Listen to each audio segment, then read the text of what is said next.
तर विधान परिषद निवडणुकांमध्ये भाजप उमेदवाराला सोलापुरात शरद पवारांचे आमदार उत्तम जानकरांनी पाठिंबा दिला आणि याचबाबत जानकरांचे विरोधक असणारे भाजपचे नेते राम सातपुते यांनी माळशिरस तालुक्यातील भाजपा जानकरांना स्वीकारणार नाही असं वक्तव्य केलं। तर सातपुतेंच्या वक्तव्याचा जानकरांनी समाचार घेतला। सातपुते बीडवरनं माळशिरसमध्ये आले, भविष्यात अजूनही ते प्रवास करतील, पक्ष त्यांची काळजी करून त्यांना राज्यपाल सुद्धा करेल अशी टीका केली। त्यामुळे विधान परिषद निवडणुकीच्या निमित्तानं माळशिरस तालुक्याचं राजकारण आता शिगेला पोहोचलेलं आहे।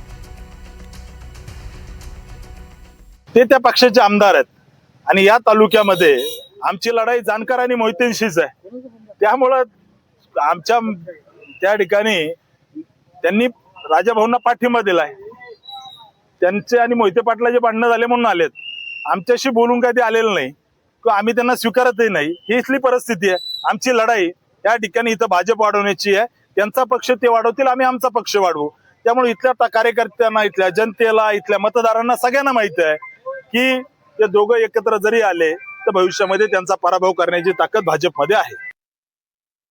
रामभाऊ ह्या निवडणुकीतला काय प्रश्न आहे किंवा रामभाऊ उमेदवार आहे, रामभाऊने एवढं हायपर होण्याचं कारण काय?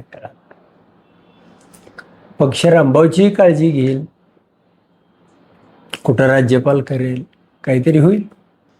त्यामुळं असं काय वाटायचे ना हायपर होण्याचे कारण नाही त्याला की म्हणजे रामभाऊ सातपुतेनी इथंच एवढं हायपर व्हायचं काय? त्यांचा प्रवास बीड इथं झाला आहे, अजूनही कुठं होईल काय?